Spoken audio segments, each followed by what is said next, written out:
Hello, welcome to our official YouTube channel. आज हम बात करेंगे स्टडी इन न्यूजीलैंड की।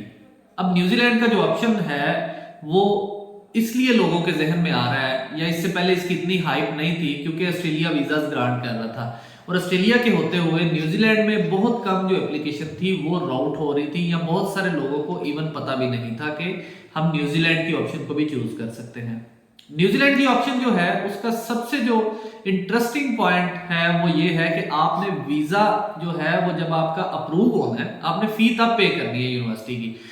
क्योंकि आप जब किसी और कंट्री का वीजा अप्लाई करते हैं तो उसमें आप पहले हैवी अमाउंट्स में इनिशियल डिपॉजिट पे करते हैं, यूके में आप पे करते हैं, ऑस्ट्रेलिया में पे करते हैं, तो आपका स्टेक पे ऑलमोस्ट कोई 3 to 4 मिलियन आप पहले स्टेक पे लगा देते हैं। अब वो वीजा ग्रांट होगा या नहीं होगा ये एक अलग टॉपिक होता है, फिर बाद में कुछ वीजा रिफ्यूज होते हैं, फिर पेमेंट रिफंड लेनी है वहां से, तो ये वाला चक्कर न्यूजीलैंड में नहीं है। न्यूजीलैंड में आपने पैसे की फी पे करनी है, हेल्थ इंश्योरेंस होती है वो आप अक्सर तो वो एजुकेशन प्रोवाइडर ही करते हैं, आप मेनली आपकी जो वीजा फी है वो उस पर स्टिक रहना है। और उसके बाद अगर आपको एम्बेसी अप्रूव का एक लिंक भेजती है कि आपका एप्लीकेशन अप्रूव है, अब आप अपना जो फर्दर प्रोसीजर है यानी अपनी यूनिवर्सिटी की पेमेंट जमा करवा के हमें रसीद भेज दें। तो ये इसका बेस्ट सेलिंग पॉइंट है।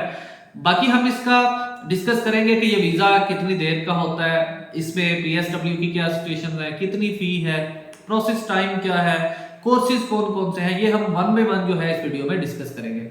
इसमें सबसे पहले हम डिस्कस करते हैं कि कोर्सेज कौन कौन से अवेलेबल हैं।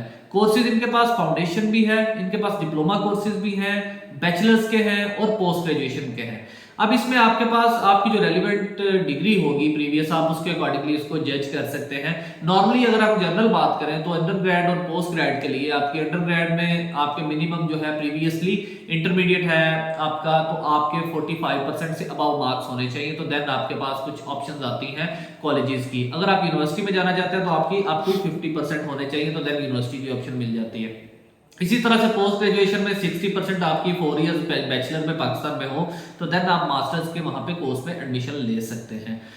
अब आइल्स के लिए एज यूजुअल जैसे बाकी कंट्रीज की रिक्वायरमेंट है, हम इसको लाइकली जो है ये ऑस्ट्रेलिया को फॉलो करते हैं, उसी तरह से जीटी क्राइटेरिया को भी देखते हैं, तो हम लोग उसको डिस्कस करते हैं कि उसमें आइल्स वो एज यूजुअल मास्टर्स के लिए 6.5, अंडर ग्रेड के लिए 5.5 से 6, और इसी तरह से डिप्लोमा के लिए 5.5, फाउंडेशन के लिए 5 तक। तो इस तरह से इनके आइल्स और फिर पीटी जो है वो आपकी एक्सेप्टेबिलिटी में आ जाते हैं।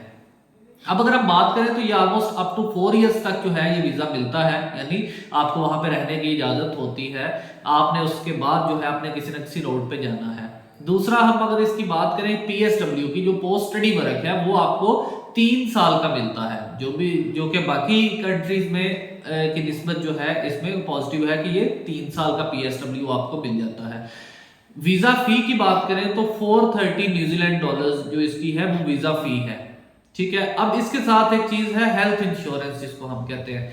हेल्थ इंश्योरेंस नॉर्मली सेपरेट से परचेज नहीं करते, आपको एजुकेशन प्रोवाइडर दे देता है, यानी आपका कॉलेज या आपकी यूनिवर्सिटी जो आपकी ट्यूशन फी होगी उसमें एक कॉलम मेंशन करता है कि आपकी ये जो फी है ये इतनी है। अब जब आपकी वो फी वगैरह उसमें काउंट हो जाती है तो देन आप उसके अकॉर्डिंगली जो है वो फी अपनी पे कर देते हैं। अब उसमें आपकी नॉर्मली अगर हम बात करें तो 810 जो है 810 जो न्यूजीलैंड डॉलर्स है ऑलमोस्ट आपकी पर ईयर की हेल्थ इंश्योरेंस होती है।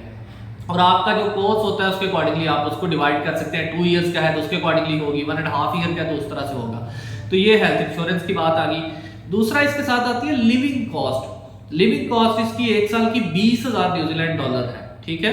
आपको 20,000 डॉलर शो करवाने हैं जब आप वहां पे पढ़ने के लिए जाएंगे, जिस तरह से हम बैंक स्टेटमेंट या फंड्स का प्रूफ शो करवाते हैं। तो आपका 2 साल का कोर्स है तो आपने 40,000 न्यूजीलैंड डॉलर, और अगर आपका 1 साल का है तो 20,000 न्यूजीलैंड डॉलर इसकी लिविंग कॉस्ट होती है। इसके साथ साथ जो बैंक स्टेटमेंट की रिक्वायरमेंट है वो मोस्ट इंपॉर्टेंटली है कि आपकी बैंक स्टेटमेंट किस तरह की होनी चाहिए, कितनी देर की होनी चाहिए। उसमें आपकी जो बैंक स्टेटमेंट है वो मिनिमम जो है वो 3 मंथ होल्ड होनी चाहिए, और रिकमेंडेड ये है 3 to 6 मंथ के दरमियान में होगी तो उसको बेस्ट एडवाइस उस पर करते हैं कि ये बेहतर है।